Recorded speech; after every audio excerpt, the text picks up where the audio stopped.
Hello dear students. In last lecture we were discussing about chemical equilibrium and we have already discussed the phase equilibrium of solid liquid, liquid gas and solid gas phases. After that a law of mass action of M. Goldberg and P. Vage, and finally we discussed active mass. Active mass is the number of gram moles of any reactant in unit volume. तो उसके लिए अपन use करते हैं container का volume, molarity का, और उसका similarity थी, अपन ने बात की थी इसके बारे में। आज हम डिस्कशन स्टार्ट करने वाले हैं रेट ऑफ रिएक्शन से, अभिक्रिया वेग, rate of reaction. What is the meaning of rate of reaction? The rate of any chemical reaction represents the rate of conversion of reactant into product. कोई chemical reaction हो रही है, उस reaction के अंदर रिएक्टेंट किस स्पीड से product में कन्वर्ट हो रहा है, वो उस रिएक्शन की रेट कहलाती है। जब रिएक्शन होगी तो रिएक्शन के दौरान जो रिएक्टेंट्स हैं, उन रिएक्टेंट्स की कंसंट्रेशन क्या होगी? डिक्रीज होगी। वो धीरे धीरे करके प्रोडक्ट में कन्वर्ट होंगे, तो रिएक्शन के दौरान जो रिएक्टेंट्स हैं उनकी कंसंट्रेशन होगी डिक्रीज, और जो प्रोडक्ट हैं वो रिएक्शन के दौरान बन रहे हैं तो उनकी कंसंट्रेशन इंक्रीज होगी। It means we can define the rate of reaction as rate of conversion of reactant into product.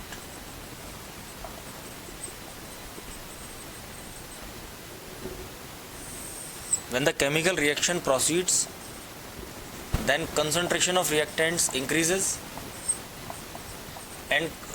decreases and concentration of products increases. जब रिएक्शन हो रही है तो उस रिएक्शन के दौरान जो रिएक्टेंट्स हैं उनकी कंसंट्रेशन धीरे धीरे करके डिक्रीज होगी, क्योंकि वो रिएक्टेंट जो है वो प्रोडक्ट में कन्वर्ट होता जा रहा है और प्रोडक्ट बनता जा रहा है, इसलिए प्रोडक्ट की concentration during the reaction increase होती है। So we can define the rate of reaction change in concentration upon time taken in change. Rate ये बताती है कि यूनिट अमाउंट ऑफ रिएक्टेंट को प्रोडक्ट में कन्वर्ट होने में कितना टाइम लगा। अगर वो टाइम कम लगा तो इसका मतलब ये हुआ कि रिएक्टेंट के प्रोडक्ट में कन्वर्ट होने की स्पीड ज़्यादा है, और अगर टाइम ज़्यादा कंज्यूम हुआ इस प्रोसेस में, it means that the rate of conversion of reactant into product is slow. तो जो रेट ऑफ रिएक्शन है वो ये बताती है कि कंसंट्रेशन का चेंज यूनिट टाइम में कितना हुआ। अब वो कंसंट्रेशन चेंज जो होगा ना, वो रिएक्टेंट के लिए तो नेगेटिव आएगा, या डीसी से मैं रिप्रेजेंट कर रहा हूँ change in concentration, and DT is the time taken in that change. तो रिएक्टेंट जो है उसके लिए कंसंट्रेशन का चेंज आएगा नेगेटिव, क्योंकि रिएक्टेंट की concentration with the time decrease होती है। और प्रोडक्ट के लिए ये जो आपका आता है इसको पॉजिटिव अपन लिखते हैं, क्योंकि प्रोडक्ट की कंसंट्रेशन रिएक्शन के दौरान इंक्रीज होती है। तो कंबाइनली इसको अपन लिख सकते हैं plus minus DC over DT. जब रिएक्शन होगी तो रिएक्टेंट की कंसंट्रेशन डिक्रीज होगी, प्रोडक्ट की कंसंट्रेशन इंक्रीज होगी। इस वजह से अपन इसमें आप पॉजिटिव और नेगेटिव दोनों साइन लगाते हैं। पॉजिटिव आपको किसके लिए लगाना है? पॉजिटिव लगाना है प्रोडक्ट के लिए, क्योंकि वो रिएक्शन के दौरान बनता है, उसकी कंसंट्रेशन इंक्रीज होती है, और रिएक्टेंट जो है वो खत्म होता जाता है, तो उसके लिए अपन साइन क्या लगाते हैं? नेगेटिव। तो यहाँ पर अपन सिंपली रेट ऑफ रिएक्शन को डिफाइन कर सकते हैं। The rate of reaction is the change in concentration in unit time. For reactant this change is negative, while for product this change is positive. आपके unit time में किसी reactant या product की concentration में कितना चेंज हुआ, that is called rate of reaction. जो rate of reaction है इसमें दो चीज़ें हैं, कंसंट्रेशन और टाइम। तो इसकी यूनिट क्या होगी? इसकी यूनिट होगी, कंसंट्रेशन की होती है मोल पर लीटर, और टाइम की क्या होती है? सेकंड। तो आपके जो यूनिट बनेगी रेट ऑफ रिएक्शन की वो होती है मोल पर लीटर पर सेकंड। इस तरह से हम फाइंड करते हैं किसी केमिकल रिएक्शन के लिए रेट ऑफ रिएक्शन। तो आपके सामने ये जो टॉपिक है रेट ऑफ रिएक्शन, इसमें आप इतना समझ गए कि जो रेट ऑफ रिएक्शन है इसका मतलब है किसी केमिकल रिएक्शन में रिएक्टेंट या प्रोडक्ट की कंसंट्रेशन में यूनिट टाइम में कितना चेंज होता है, that is called rate of reaction.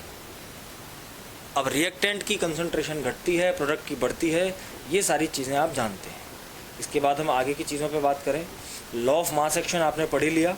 Law of mass action क्या कहता है कि जो किसी केमिकल रिएक्शन की रेट जो होती है वो कंसंट्रेशन ऑफ रिएक्टेंट के डायरेक्टली प्रोपोर्शनल होती है। और हमने दूसरी चीज़ पढ़ ली एक्टिव मास के बारे में।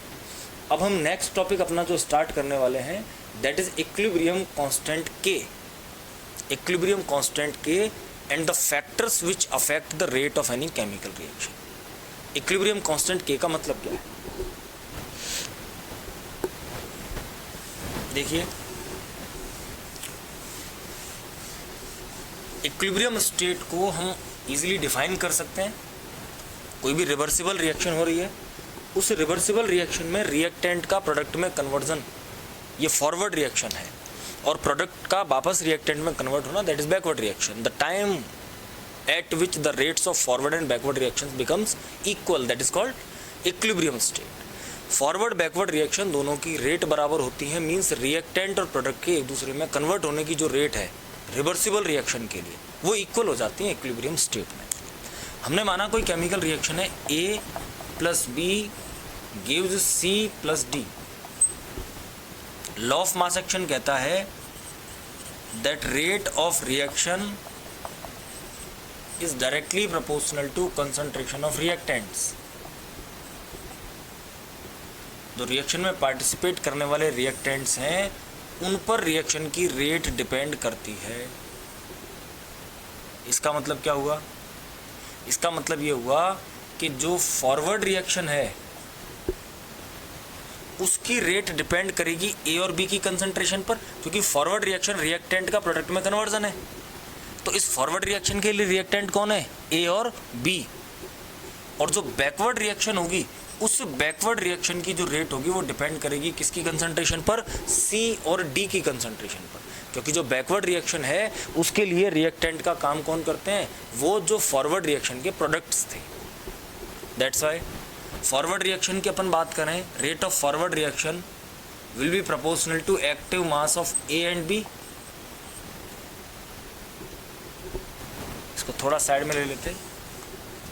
Rate of forward reaction is directly proportional to active mass of A and B. Then rate of forward reaction equals to K1. यहाँ पर मैं कांस्टेंट ले रहा हूँ क्या? K1 फॉरवर्ड रिएक्शन के लिए A and B। Forward reaction के लिए जो रिएक्टेंट्स हैं वो A और B हैं, तो रिएक्शन की जो रेट होगी वो A और B के एक्टिव मास के डायरेक्टली प्रोपोर्शनल होगी। इसी तरह से जो बैकवर्ड रिएक्शन है उस बैकवर्ड रिएक्शन के लिए, उस उल्टी वाली रिएक्शन के लिए रिएक्टेंट्स कौन है? सी और D. Then rate will be directly proportional to concentration of C and D और active mass of C and D. So R B equals to K2 C and D. Conclusion क्या निकल के आता है कि जब इक्विलिब्रियम सेट हो चुका हो रिएक्शन में तो फॉरवर्ड और बैकवर्ड रिएक्शन की रेट जो है वो क्या हो जाती हैं? बराबर हो जाती है, इक्वल हो जाती है। रिएक्टेंट के प्रोडक्ट में कन्वर्ट होने की रेट और प्रोडक्ट से वापस रिएक्टेंट बनने की जो रेट है वो इक्वल हो जाती है। कब? जब रिएक्शन में इक्विलिब्रियम सेट हो जाए। तो उस इक्विलिब्रियम स्टेट की अपन बात करें तो आर एफ आर बी बराबर हो गए। ये आर एफ है, ये आर बी है। Then K1 active mass of A and B will be equal to K2 active mass of C and D, as the rates of forward and backward reactions are equal at equilibrium state. Equilibrium state जब है, equilibrium settle हो चुका है, तो forward backward reactions की rate equal है। K1 K2 इनके हिसाब से अपन कैलकुलेट करें, then K1 upon K2 इसकी वैल्यू क्या होगी? K1 upon K2 की वैल्यू होगी active mass of products over active mass of reactants. इस K1 ओवर K2 जो है ना, इसको बोलते हैं अपन Kc। तो इस हिसाब से Kc की वैल्यू आ गई है, यानी कि Kc की अपन वैल्यू फाइनली क्या लिख सकते हैं? K1 ओवर K2 इसको क्या बोलते हैं? Kc। तो Kc की वैल्यू जो होगी अपने सामने, वो Kc की वैल्यू होगी what are C and D? These are active mass of products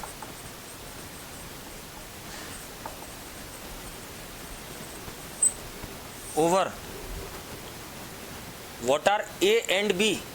A and B are active mass of reactants.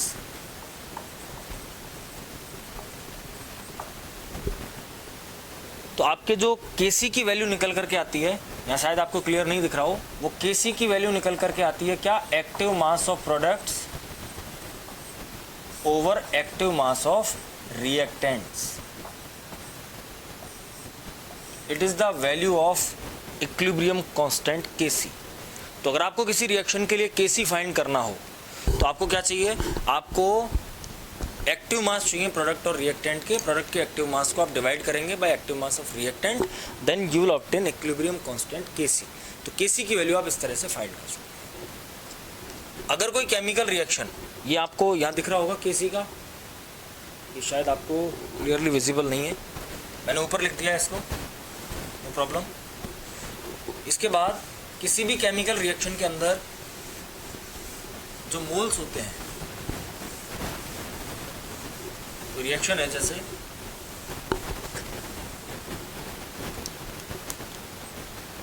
N1 moles of A combines with N2 moles of B to give M1 moles of C and M2 moles of D।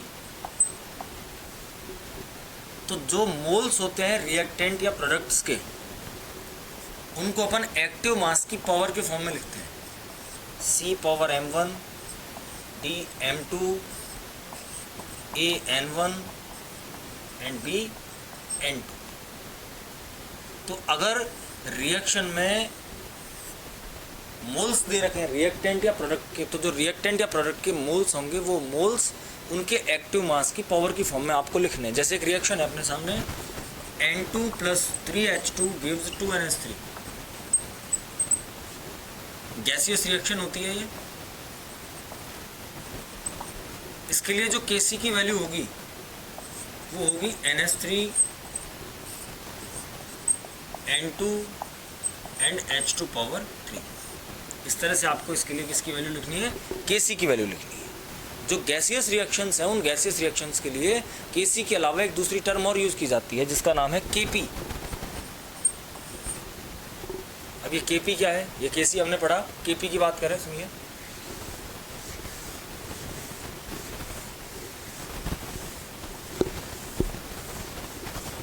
Suppose gaseous reaction है जिसमें gas A gas B के साथ combine होती है and it forms gas C and D। तो इसका जो Kp लिखा जाएगा ना, उस Kp के लिए हमें चाहिए partial pressure of products, partial pressure of products upon partial pressure of reactants. देखो दोस्तों, जो अपना Kp था उस Kp में हम यूज़ करते हैं एक्टिव मास, और रिएक्टेंट और प्रोडक्ट दोनों के हमें क्या चाहिए, एक्टिव मास चाहिए। लेकिन जो Kp निकालते हैं, Kc में एक्टिव मास थे, Kp जो निकालते हैं उसमें हम यूज़ करते हैं पार्शियल प्रेशर। तो इस हिसाब से इस इक्वेशन के लिए Kp की वैल्यू क्या होगी, partial pressure of C partial pressure of D over partial pressure of A and partial pressure of B। तो आप इन पार्शियल प्रेशर्स की वैल्यूज़ को यूज़ करके क्या फाइंड कर लेंगे, Kp की वैल्यू फाइंड कर लेंगे किसी भी गैसियस रिएक्शन की। अच्छा, अब बात आती है कि ये पार्शियल प्रेशर क्या होता है। ये तो हमें पता चल गया Kp और Kc वैसे तो सिमिलर हैं, डिफरेंस मामूली सा ये है कि Kc में हम कंसंट्रेशंस यूज़ करते हैं, एक्टिव मास यूज़ करते हैं, और Kp में हम यूज़ करते हैं पार्शियल प्रेशर, वो भी कंसंट्रेशन को ही रिप्रेजेंट करता है। एक्टिव मास कैसे निकालना है, एक्टिव मास क्या चीज़ होती है वो हमने पढ़ लिया। एक्टिव मास निकालने के लिए नंबर ऑफ मोल्स को आप डिवाइड कर देंगे किससे, वॉल्यूम ऑफ कंटेनर से। एक्टिव मास हमें निकालना था, मोल्स हमें पता थे, नंबर ऑफ मोल्स को हमने डिवाइड कर दिया किससे, वॉल्यूम ऑफ कंटेनर से। अब दूसरी चीज़ मैं आपको निकालना बता रहा हूँ, partial pressure.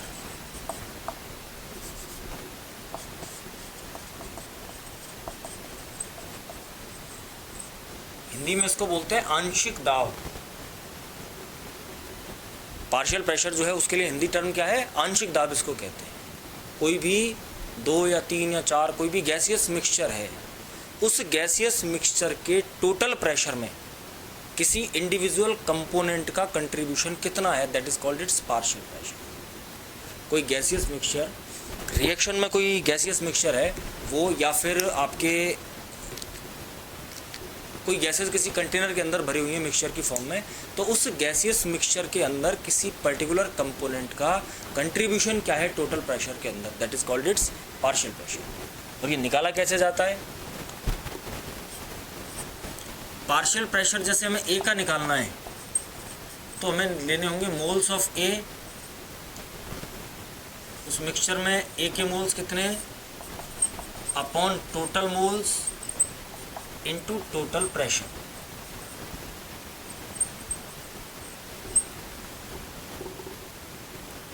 It means A का पार्शियल प्रेशर होगा moles of A N A upon total moles N into P total.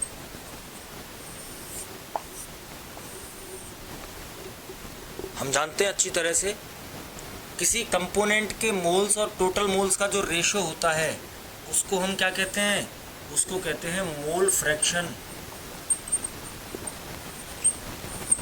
किसी कंपोनेंट के मोल्स और टोटल मोल्स का जो रेशो है वो रेशो क्या कहलाता है? वो रेशो कहलाता है मोल फ्रैक्शन। तो पी ए की वैल्यू क्या हो जाएगी? Mole fraction of A into P total. आपको किसी भी रिएक्शन के अंदर किसी गैसियस कंपोनेंट का पार्शियल प्रेशर अगर फाइंड करना है तो पार्शियल प्रेशर के लिए उस कंपोनेंट के मोल फ्रैक्शन को टोटल प्रेशर से आप मल्टीप्लाई कर दें। बड़ा सिंपल सा ऑपरेशन करना है आपको। क्या करना है? सपोज हमें दी गई हैं 3 गैसेज हैं। पार्शियल प्रेशर निकालने का फॉर्मूला अपने सामने है moles of any gaseous component upon total moles into total pressure. और ये ठीक वैसे ही है जैसे अपन कोई एग्जामिनेशन होती है अपने मार्क्स कैलकुलेट करते हैं। हमारे कितने मार्क्स आए अपॉन टोटल मार्क्स। इसी तरह से मोल फ्रैक्शन निकालना है। टोटल मोल्स कितने हैं अपॉन उस कंपोनेंट के मोल्स कितने, उसको निकाल करके फिर 100 से मल्टीप्लाई करते हैं। जैसे यहाँ करना है टोटल प्रेशर से फ्रैक्शन निकालना है। हमें वो हिस्सा निकालना है जो उस गैसियस कंपोनेंट ने कंट्रीब्यूट किया हुआ है टोटल प्रेशर के अंदर। तो उसके लिए आप उस गैसियस कंपोनेंट के मोल फ्रैक्शन को टोटल प्रेशर से मल्टीप्लाई कर देंगे। मोल फ्रैक्शन को मोल भिन्न कहते हैं। तो आपको किसी भी गैसीय अवयव का जब आंशिक दाब ज्ञात करना हो तो उसके मोल भिन्न को कुल दाब के साथ आप गुणा करके प्राप्त कर सकते हैं। जैसे एक सिंपल सा क्वेश्चन आपको दिया जाए कि भाई कोई गैसियस मिक्सचर है जिसके अंदर 3 गैसेस हैं ए, बी और सी। ए के 2 मोल हैं, बी के 3 मोल हैं और आपके सी के 5 मोल हैं। मैंने आपको बताया गैसियस मिक्सचर है, 3 कंपोनेंट हैं गैसियस ए, बी और सी, और मैंने आपको उन तीनों के मोल्स बता दिए। We can easily calculate the partial pressure of A but we need total pressure. माना टोटल प्रेशर मैं मान लेता हूँ 50 ATM है, तो बताओ ए का जो मोल फ्रैक्शन वो पार्शियल प्रेशर है वो कितना होगा? Moles of A upon total moles. Total moles कितने हुए? 2 + 3 + 5 10, 2/10। ये 2/10 जो है moles of A upon total moles, ये मोल फ्रैक्शन है किसका? ए का। तो इस ए के मोल फ्रैक्शन को टोटल प्रेशर से मल्टीप्लाई कर दो, कितना? 10 ATM है। 10 5 * 50, 5 × 2 10। इसी तरह से बी का और सी का जो पार्शियल प्रेशर है आंशिक दाब, वो हम आसानी से इस इक्वेशन को यूज़ करके कैलकुलेट कर सकते हैं जो आपके सामने है। तो इस प्रकार से हमें पता चला कि अगर आपको पार्शियल प्रेशर कैलकुलेट करना है किसी गैसियस कंपोनेंट का, तो पार्शियल प्रेशर कैलकुलेट करने के लिए आपको क्या चीज़ें चाहिए? एक तो चाहिए आपको उस कंपोनेंट का mole fraction. Mole fraction means उस कंपोनेंट के मोल अपॉन टोटल मोल्स, और उसको यूज़ करके आप आराम से ये पता कर सकते हैं कि उस गैसियस रिएक्शन के अंदर जो कोई इंडिविजुअल कंपोनेंट है, जैसे मैं एक ही बात कर रहा हूँ, उस इंडिविजुअल कंपोनेंट के लिए पार्शियल प्रेशर की वैल्यू कितनी है, मीन्स टोटल प्रेशर के अंदर उसका कंट्रीब्यूशन जो है वो कितना है, इसके बारे में अपन पता कर सकते हैं। सुनिए भाई आगे ये निकाल लेंगे आप 3/10 × 50, 5/10 × 50, इस तरह से करके जो इक्विलिब्रियम कांस्टेंट है Kc, इस Kc की वैल्यू किस किस चीज़ पे डिपेंड करती है, वो कौन कौन से फैक्टर्स हैं जो Kc की वैल्यू को अफेक्ट करते हैं। तो केसी की वैल्यू को अफेक्ट करने वाले फैक्टर्स में सबसे पहला नाम आता है टेम्परेचर, दूसरा है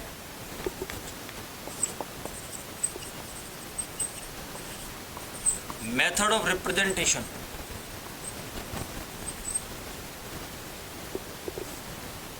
तीसरा है स्टोइकियोमेट्री ऑफ रिएक्शन।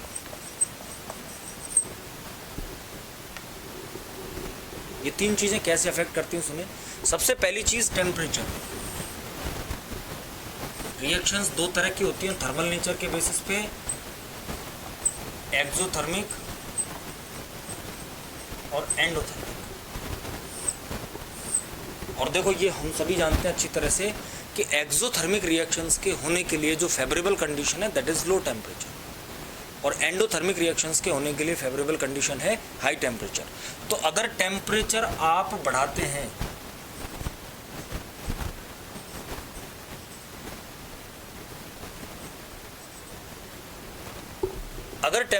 बढ़ाते हैं तो एक्सोथर्मिक रिएक्शन के लिए Kc की वैल्यू डिक्रीज हो जाती है, because for this reaction the favorable condition is low temperature and you are increasing temperature, that's why the value of equilibrium constant Kc will decrease.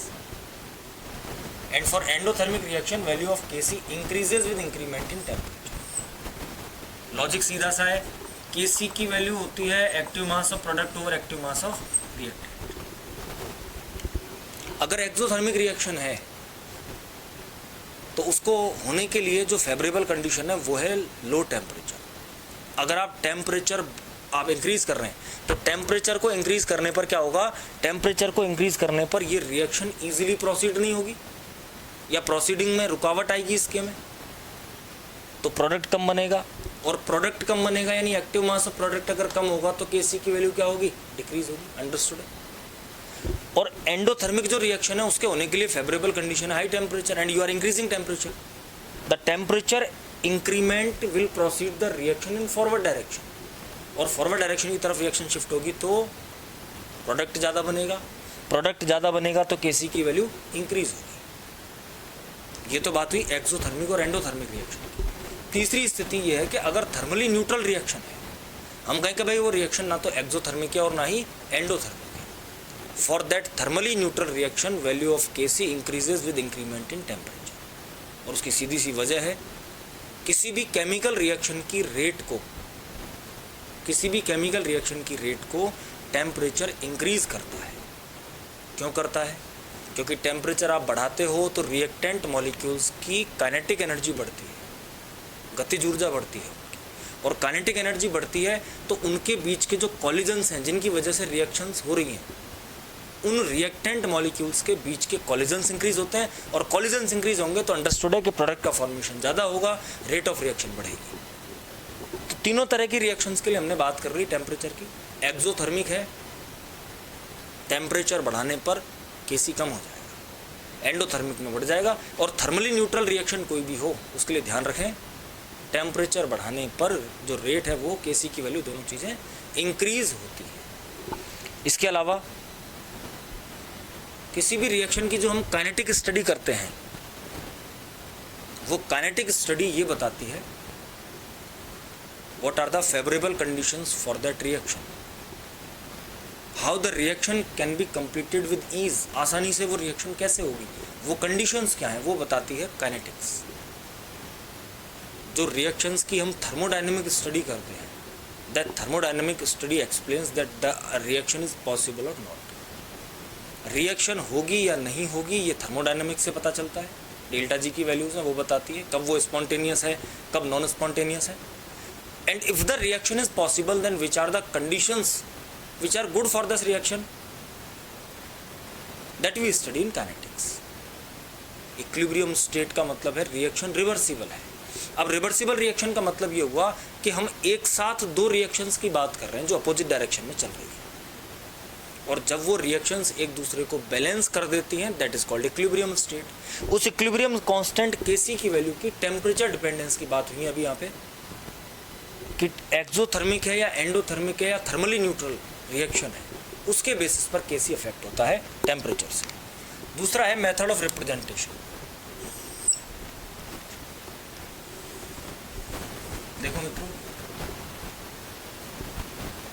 एक रिएक्शन है N2 + 3H2 gives 2NH3,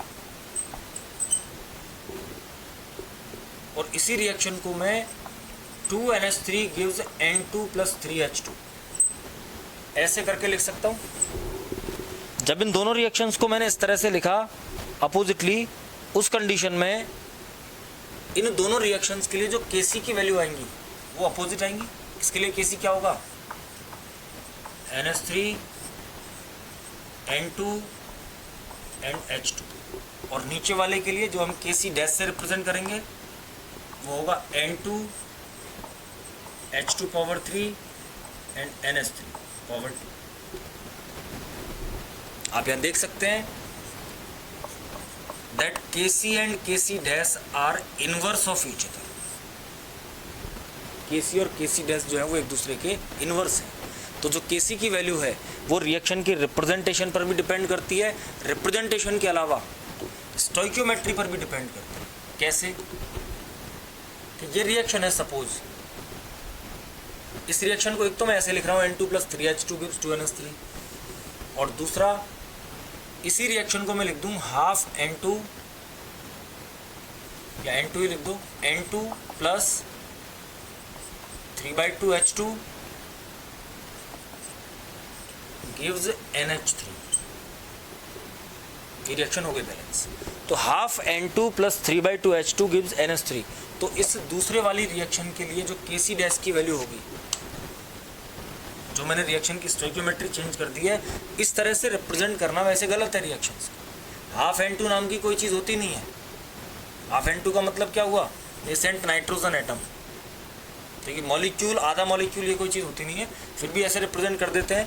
तो इसके लिए जो आपका लिखा जाएगा Kc वो होगा NH3 N2 1/2 and H2 3/2। इस तरह से हम इस रिएक्शन के लिए Kc को रिप्रेजेंट करेंगे, जिसको मैं क्या बोल रहा हूँ, Kc डैश। तो इस Kc और Kc डैश में क्या रिलेशन है, इसके लिए Kc जो है that is equal to 2 × Kc dash. इसका मतलब ये हुआ कि जो Kc की वैल्यू है वो रिएक्शन की स्टोइकियोमेट्री पर भी डिपेंड करती है कि रिएक्शन में जो नंबर ऑफ मोल्स लिए गए हैं उन नंबर ऑफ मोल्स की स्थिति क्या है, रिएक्टेंट और प्रोडक्ट के कितने कितने मोल्स रिएक्शन में यूज़ किए गए। इसके अलावा नेचर ऑफ रिएक्शन तो है ही।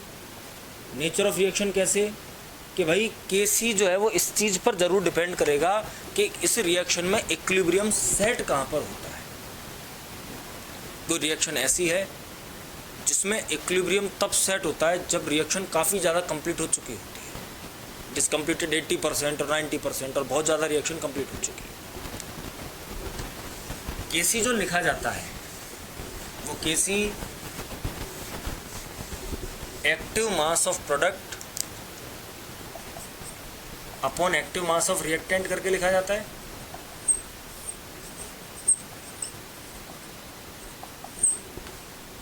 तो इस Kc की जो वैल्यू है, मैग्नीट्यूड जो होगा Kc का, वो इस चीज पर भी डिपेंड करेगा कि उस रिएक्शन का नेचर क्या है।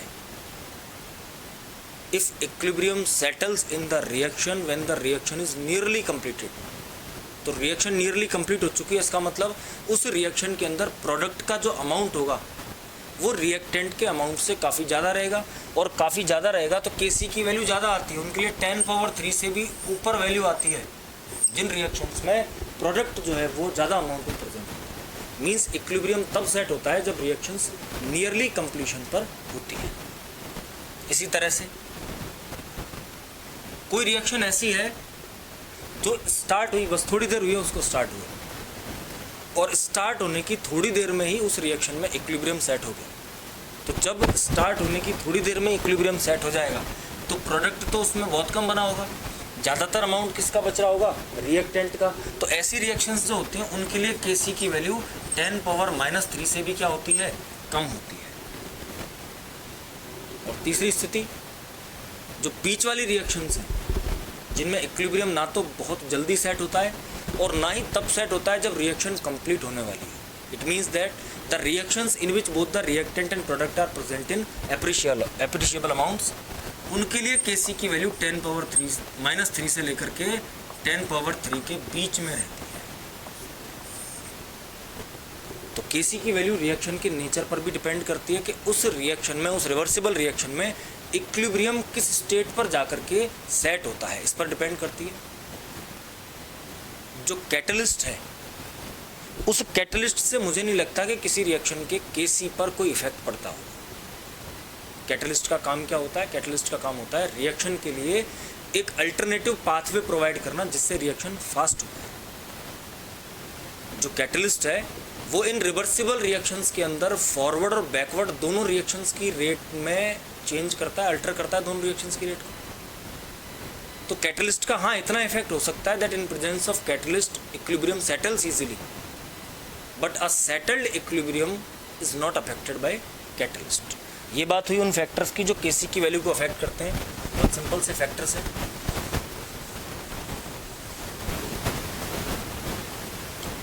अब हम बात करते हैं इससे आगे फैक्टर्स अफेक्टिंग इक्विलिब्रियम। हमने इक्विलिब्रियम कांस्टेंट Kc को कौन कौन से फैक्टर्स अफेक्ट करते हैं उनके बारे में बात की कि भाई तो टेम्परेचर अफेक्ट करता है, दूसरा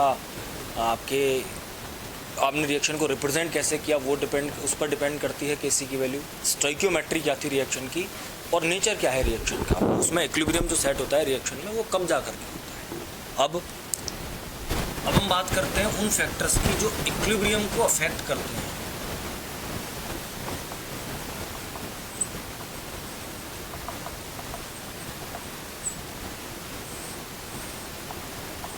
इससे पहले मैं आपको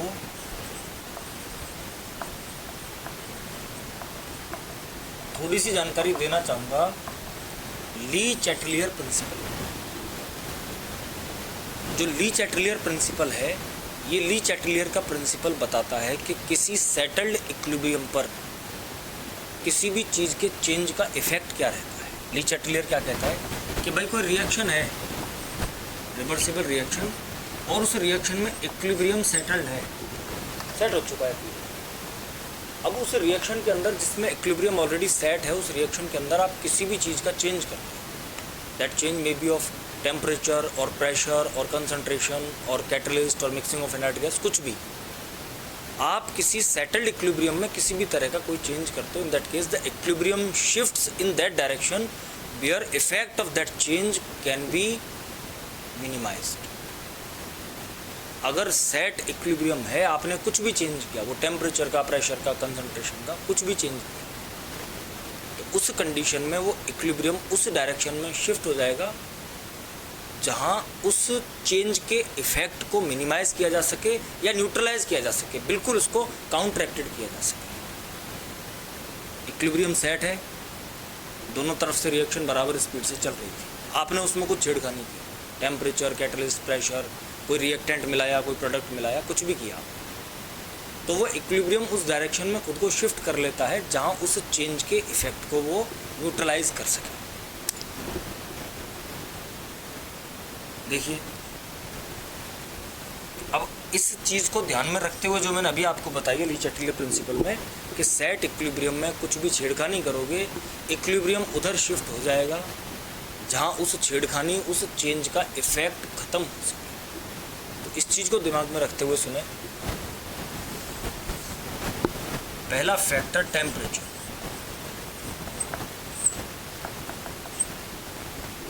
दोस्तों, टेम्परेचर का इफेक्ट सब जानते हैं अच्छी तरह से, रिएक्शन के नेचर पे डिपेंड करता है कि रिएक्शन एक्सोथर्मिक है या एंडोथर्मिक है।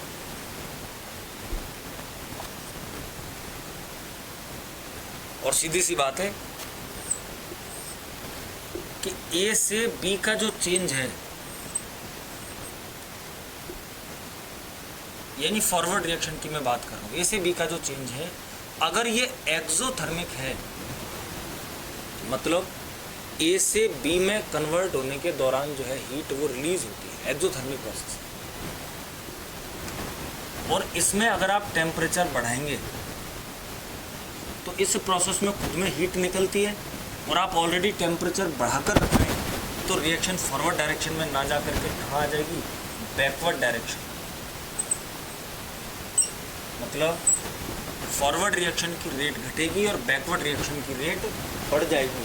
अगर आपने क्या किया, अगर आपने एक्सोथर्मिक रिएक्शन के अंदर टेम्परेचर को इंक्रीज किया, और अगर ये प्रोसेस एंडोथर्मिक है और इस एंडोथर्मिक प्रोसेस में आप टेम्परेचर इंक्रीज करते हैं, उस कंडीशन में फॉरवर्ड रिएक्शन की रेट जो है वो इंक्रीज होगी और बैकवर्ड रिएक्शन की रेट जो है वो डिक्रीज होगी। रिएक्शन पर टेम्परेचर के चेंज का जो इफेक्ट है वो डिपेंड करेगा कि रिएक्शन का थर्मल नेचर क्या है। अगर रिएक्शन एक्सोथर्मिक है, इन दैट केस फॉरवर्ड रिएक्शन की रेट जो है वो टेम्परेचर बढ़ाने पर कम हो जाएगी और बैकवर्ड रिएक्शन की बढ़ जाएगी। जबकि यदि वो रिएक्शन कैसी है, वो रिएक्शन एंडोथर्मिक नेचर की है, तो उल्टा इफेक्ट होता है। मतलब टेम्परेचर बढ़ाने पर फॉरवर्ड रिएक्शन बढ़ जाती है और बैकवर्ड रिएक्शन जो है वो कम हो जाती है रेट उसकी। दूसरी चीज़ प्रेशर। प्रेशर कंप्रेस करता है। सॉलिड्स और लिक्विड्स में कंप्रेसिबिलिटी होती नहीं, कंप्रेसिबिलिटी होती है गैस की। तो इसका मतलब ये हुआ कि प्रेशर का इफेक्ट जो होगा वो हम केवल गैसियस रिएक्शंस पे स्टडी करेंगे। ये बात क्लियर होगी कि प्रेशर का इफेक्ट जो होगा वो केवल किसके लिए होगा, गैसियस रिएक्शंस के लिए। अच्छा, ये आप जानते हैं, वॉयल ने बताया है that volume is inversely proportional to applied pressure. किसी भी गैस पर अप्लाइड प्रेशर को अगर आप बढ़ाते हो तो बढ़ाने पर उसका वॉल्यूम डिक्रीज होता है। हमें एक रास्ता ये पता चल गया कि जो रिएक्शन है उस रिएक्शन की हम बात करने वाले हैं केवल कौन सी, गैसियस रिएक्शंस। और मैं 3 एग्जांपल्स को लेकर के बात करता हूँ। N2 + 3H2 gives 2NH3. PCl5 gives PCl3 + Cl2. And last one is N2 + O2 gives 2N. ये गैस है, ये गैस है और ये गैस है। यहाँ पर ये सॉलिड और ये गैस। यहाँ पर ये गैस है, ये गैस है और ये गैस है। ये 3 रिएक्शंस हैं। एक चीज़ तो आप जानते हैं कि कंप्रेसिबिलिटी केवल गैसेस में होती है, तो गैसेस ही प्रेशर से अफेक्ट हो सकती हैं। केवल वो कंपोनेंट अफेक्ट होंगे जो गैसियस फेज में। इधर गैस के मोल 4 हैं, इधर गैस के मोल 2 दिख रहे हैं भाई, 4 and 2 मोल्स। यहाँ गैस के मोल्स 0 हैं और इधर गैस के मोल्स हैं 1। यहाँ गैस के मोल्स 2 हैं और यहाँ भी गैस के मोल्स कितने हैं, 2। ये मैंने 3 रिएक्शंस ली। मुझे डिस्कस करना है इफेक्ट ऑफ प्रेशर, तो मैंने क्या किया, 3 ऐसी रिएक्शंस ले ली जिनके अंदर गैसेस कंपोनेंट्स प्रेजेंट हैं। तो पहली रिएक्शन को देखें, इसमें रिएक्टेंट में गैस के 4 मोल्स हैं और प्रोडक्ट में कितने हैं, 2। प्रेशर बढ़ाने पर वॉल्यूम डिक्रीज होता है। तो अगर मैं प्रेशर बढ़ाऊंगा, इस रिएक्शन की बात कर रहा हूं मैं, पहली रिएक्शन, अगर मैं प्रेशर बढ़ाऊंगा तो प्रेशर बढ़ाने पर वॉल्यूम क्या होगा, डिक्रीज होगा। तो बताओ वॉल्यूम कम किधर है, रिएक्टेंट की तरफ या प्रोडक्ट की तरफ, प्रोडक्ट की तरफ। मतलब रिएक्शन प्रोडक्ट की तरफ जाएगी, फॉरवर्ड रिएक्शन की रेट बढ़ेगी। और अगर मैं इस रिएक्शन में प्रेशर को कम करता हूं, प्रेशर कम करने पर वॉल्यूम इंक्रीज होता है। तो वॉल्यूम इंक्रीज होना है, प्रेशर कम करने पर वॉल्यूम ज़्यादा किधर है, वॉल्यूम ज़्यादा रिएक्टेंट की तरफ। मतलब रिएक्शन जो है वो रिएक्टेंट की तरफ शिफ्ट होगी, मतलब बैकवर्ड रिएक्शन की। प्रेशर का जो इफेक्ट है वो प्रेशर का इफेक्ट डिपेंड करेगा इस चीज़ पर कि जो रिएक्शन है उस रिएक्शन में गैसियस मोल्स की स्थिति क्या है प्रोडक्ट और रिएक्टेंट की तरफ। अगर रिएक्टेंट और प्रोडक्ट में मोल्स का डिफरेंस है तो प्रेशर बढ़ाने पर रिएक्शन उस तरफ चली जाएगी जहां वॉल्यूम कम हो, यानी गैसियस मोल्स कम हो, और प्रेशर कम करने पर रिएक्शन उस तरफ चली जाएगी जहां गैसियस मोल्स ज़्यादा हो, यानी कि वॉल्यूम ज़्यादा हो।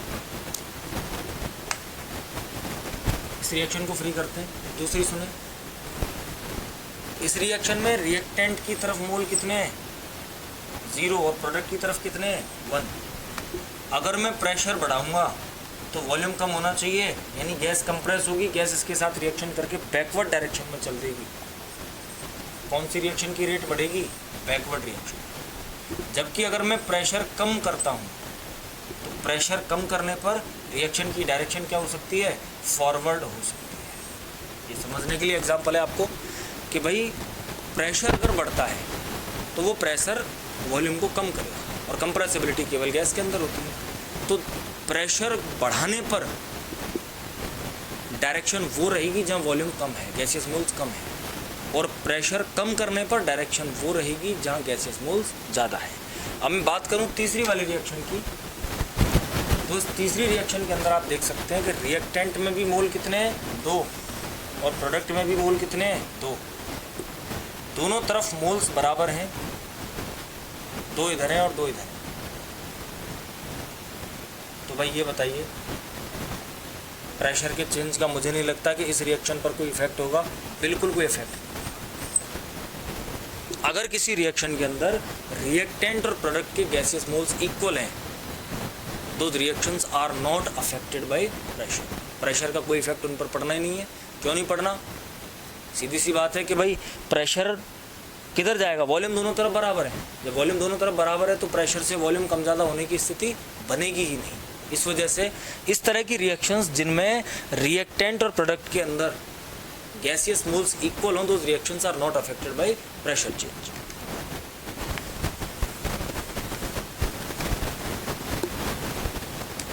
तीसरा है कंसंट्रेशन। इंपॉर्टेंट, सुने।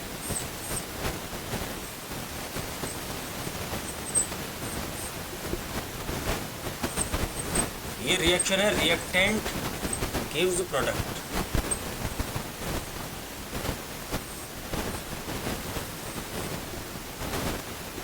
मान रहा हूं मैं कि इस रिएक्शन में इक्विलिब्रियम सेट है। जब इक्विलिब्रियम सेट है means forward backward reaction same speed से चल रही है, सब कुछ अच्छा चल रहा है। अब आप इसमें कंसंट्रेशन का कोई भी चेंज करते हैं, चेंज सुनना ध्यान से आप, मैं क्या कर रहा हूँ कि अभी रिएक्टेंट और प्रोडक्ट की जो मोलर कंसंट्रेशन है वो कांस्टेंट है। मैंने रिएक्टेंट की कंसंट्रेशन बढ़ा दी। अगर इधर वाला सामान ज़्यादा हो गया, ली चैटलियर क्या कहता है? ली चैटलियर ये कहता है कि अगर किसी सेटल्ड इक्विलिब्रियम में आप किसी भी तरह का कोई चेंज करते हो, then equilibrium shifts in that direction where effect of that change can be minimised और काउंटरैक्ट। जहाँ उस चेंज के इफेक्ट को कम या ख़त्म किया जा सके उस तरफ इक्विलिब्रियम शिफ्ट हो जाता है। अगर आप रिएक्टेंट को बढ़ाओगे तो अमाउंट किसका बढ़ा? रिएक्टेंट का। तो ये ख़त्म कैसे हो? ख़त्म तब हो जब प्रोडक्ट बने। तो बताओ रिएक्शन किधर शिफ्ट हो जाएगी? फॉरवर्ड डायरेक्शन, फॉरवर्ड रिएक्शन हो जाएगी। और अगर आप किसी प्रकार से रिएक्शन में से रिएक्टेंट को निकाल लें, कम कर दें, तो अब ये कम हो गया, प्रोडक्ट ज़्यादा हो गया कंपेरेटिवली, तो रिएक्शन में किधर? Backward reaction start. जो नेट रिएक्शन होगी वो रिएक्टेंट के अमाउंट से किस तरह से चेंज होगी आपके सामने है, स्थिति बिल्कुल क्लियर है। अगर रिएक्टेंट की कंसंट्रेशन बढ़ रही है तो उस चेंज को न्यूट्रलाइज कैसे कर सकते हैं? उस चेंज को न्यूट्रलाइज कर सकते हैं प्रोडक्ट बना के, मतलब फॉरवर्ड रिएक्शन। और अगर रिएक्टेंट आपने रिएक्शन मिक्सचर से कैसे भी करके सेपरेट कर लिया, उस कंडीशन में जो रिएक्शन है वो बैकवर्ड डायरेक्शन में है। या प्रोडक्ट की बात करें, अगर आप प्रोडक्ट पहले से बना हुआ रखा है वो रिएक्शन मिक्सचर में मिक्स कर देते हो, उस कंडीशन में जब इक्विलिब्रियम सेटल्ड इक्विलिब्रियम में आपने उसमें प्रोडक्ट मिक्स कर दिया तो अमाउंट इस तरफ ज़्यादा हो गया। और ये न्यूट्रलाइज कैसे होगा? रिएक्टेंट बना करके। मतलब कौन सी रिएक्शन होगी? Backward reaction. और लास्ट केस, अगर रिएक्शन में बने हुए प्रोडक्ट को आपने निकाल लिया, प्रोडक्ट जो बन रहा है उस रिएक्शन के अंदर उसको आपने सेपरेट कर लिया, बाहर निकाल लिया, तो ये अगर कम कर दिया तो ज़्यादा कौन हो गया? अमाउंट में रिएक्टेंट ज़्यादा हो गया, तो रिएक्शन फिर किधर चलने लग जाएगी? फॉरवर्ड डायरेक्शन में। ये इफेक्ट रहता है कंसंट्रेशन चेंज का। ये चीज़ इंपॉर्टेंट है। क्यों? कुछ रिएक्शंस ऐसी होती हैं कि जिनको हमें प्रोडक्ट ऑब्टेन करना है और वो 15-20% रिएक्शन हुई और इक्विलिब्रियम सेट हो जाता है, रिएक्शन बंद हो जाती है। तो ऐसी रिएक्शंस जिनमें जल्दी इक्विलिब्रियम सेट हो जाता है उन रिएक्शंस को कंप्लीट कराने के लिए, जिनमें इक्विलिब्रियम जल्दी सेट हो जाता है, उन रिएक्शंस को कंप्लीट कराने के लिए अपन क्या कर सकते हैं कि जैसे ही उनमें थोड़ा सा प्रोडक्ट बने, उस प्रोडक्ट को आप निकाल लो, फिर डायरेक्शन फॉरवर्ड चल देगी, फिर बन जाए, फिर निकाल लो, फिर फॉरवर्ड चल देगी। तो प्रोडक्ट का कंटिन्यूस रिमूवल करते हुए आप रिएक्शंस को कंप्लीशन तक ले जा सकते हैं। तो ये जो है वो सेटल्ड इक्विलिब्रियम पर कंसंट्रेशन चेंज का इफेक्ट है, and that is completely based upon Lee Chatelier principal. Lee Chatelier क्या कहता है? ली चैटलियर ये कहता है कि भाई किसी भी चीज़ का आप चेंज करिए, वो चेंज कंसंट्रेशन का हो, टेम्परेचर का हो, प्रेशर का हो, तो चेंज करने पर इक्विलिब्रियम शिफ्ट होता है, और इक्विलिब्रियम उस डायरेक्शन में शिफ्ट होता है जहां उस चेंज के इफेक्ट को न्यूट्रलाइज किया जा सके या फिर कम किया जा सके। तो ये स्थिति आपके सामने है। इसके बाद बात करें कैटलिस्ट की, तो कैटलिस्ट में भैया सुनो, कैटलिस्ट की स्थिति ऐसी है कि कैटलिस्ट फॉरवर्ड बैकवर्ड दोनों रिएक्शंस की आपकी रेट को चेंज करता है। कैटलिस्ट फॉरवर्ड बैकवर्ड दोनों रिएक्शंस की रेट को चेंज करता है। तो कैटलिस्ट की प्रेजेंस में हाँ ये ज़रूर होता है कि जब आप रिएक्शन में कैटलिस्ट यूज़ करेंगे तो इक्विलिब्रियम सेटल जल्दी हो जाए, लेकिन सेटल्ड इक्विलिब्रियम पर कैटलिस्ट का इफेक्ट नहीं होता है। इसके बाद इक्विलिब्रियम को अफेक्ट करने वाले फैक्टर्स के बाद जो केपी और केसी हैं, हमने अभी पढ़े थे इक्विलिब्रियम कांस्टेंट, केपी और केसी, इनके बीच में रिलेशन ये होता है।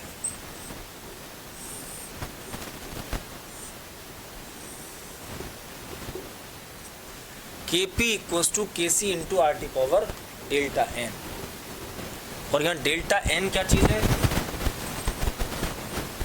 Delta N is difference of gaseous moles in product and reactant. Product और रिएक्टेंट में जो गैसियस मोल्स हैं, उन गैसियस मोल्स का जो डिफरेंस है, वो डिफरेंस क्या है? वो डिफरेंस है डेल्टा एन। केपी और केसी का रिलेशन ये आपके सामने है।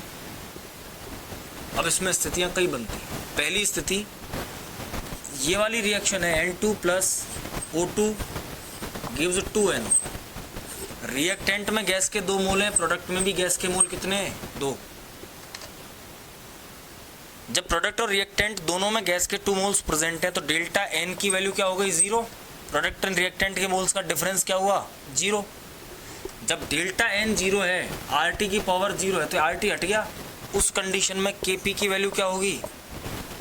के सी के बराबर। इसका अर्थ क्या हुआ कि के पी और के सी दोनों इक्वल हो सकते हैं उन रिएक्शंस के लिए जिनमें गैसियस मोल्स प्रोडक्ट और रिएक्टेंट में इक्वल होते हैं। फॉर सच रिएक्शंस के पी इज इक्वल टू के सी। दूसरा केस, ये रिएक्शन है N2 plus 3H2 gives 2NH3। इधर 4 है और इधर 2 मोल। गैस के मोल्स रिएक्टेंट में 4, प्रोडक्ट में 2 हैं, तो डेल्टा एन की वैल्यू क्या आ रही है? -2 नेगेटिव।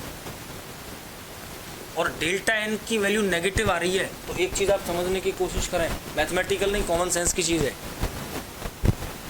कि जब केसी में आरटी की नेगेटिव पावर का मल्टीप्लाई कर देते हैं तब भी वो केपी के बराबर होता है।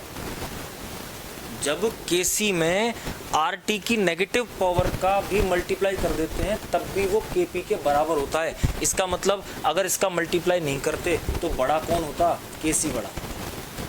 आरटी की नेगेटिव पावर मल्टीप्लाई हुई है इसमें, तब भी केसी जो है वो केपी के बराबर है। अगर ये नहीं होता तो बड़ा कौन होता? केसी। तो ऐसी रिएक्शंस के लिए केसी जो होता है that is greater than KP.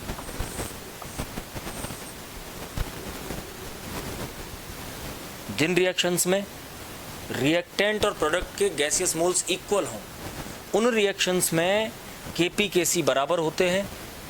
जिन रिएक्शंस में गैसियस मोल्स प्रोडक्ट में कम हो, रिएक्टेंट में ज़्यादा हों, उनमें केसी बड़ा होता है किससे? केपी से। और तीसरा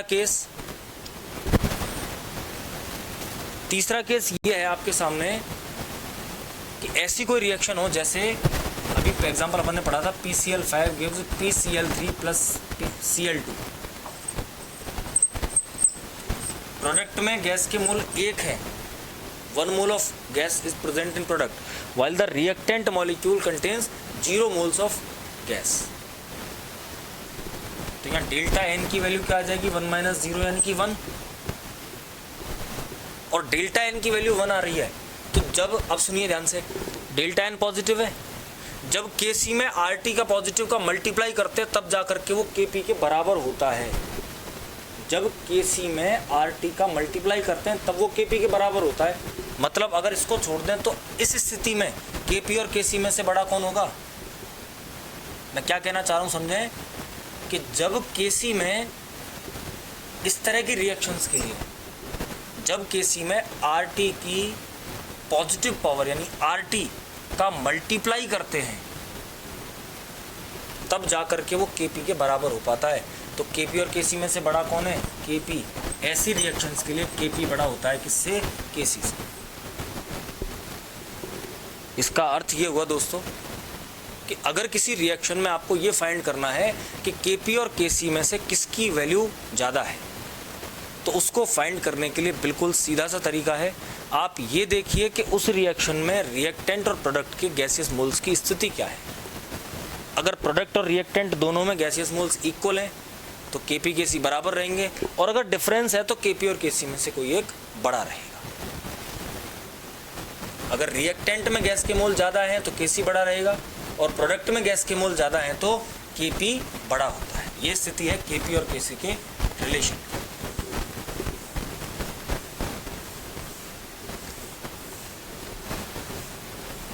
इसके बाद ये जो अपना टॉपिक है केमिकल इक्विलिब्रियम हम अभी पढ़ रहे हैं, इसमें आज मैंने आपको कुछ बेसिक चीज़ें बताई हैं। बेसिकली इनमें से कोई ज़्यादा क्वेश्चंस बनने की संभावनाएं, बहुत ज़्यादा क्वेश्चंस बनने की संभावनाएं नहीं रहती हैं। ऑब्जेक्टिव आ सकते हैं इनमें से, एग्जाम्स के अंदर, आपके बोर्ड एग्जाम्स के अंदर तो पूछ लिए जाते हैं अक्सर। बाकी इनमें से बहुत ज़्यादा क्वेश्चंस इन चीज़ों में से नहीं बन सकते, लेकिन ये बेसिक्स हैं, इनको पढ़ना ज़रूरी है कि Kc की इक्विलिब्रियम कांस्टेंट क्या होता है, कहाँ से निकल कर के आया है, Kp क्या है, पार्शियल प्रेशर क्या है, उनको किस तरह से अपन पार्शियल प्रेशर्स निकालते हैं किसी भी गैसियस मिक्सचर के लिए, पार्शियल प्रेशर की कैलकुलेशन कैसे करनी है। और उसके बाद हमने Kc और आपके इक्विलिब्रियम, इनको अफेक्ट करने वाले कुछ फैक्टर्स की बात की है। हेट्रोजेनस इक्विलिब्रियम, रिएक्शन कोसेंट और आगे की जो चीज़ें केमिकल इक्विलिब्रियम में हैं उनको हम नेक्स्ट लेक्चर के अंदर डिस्कस करेंगे। पढ़ते रहिए। Thank you.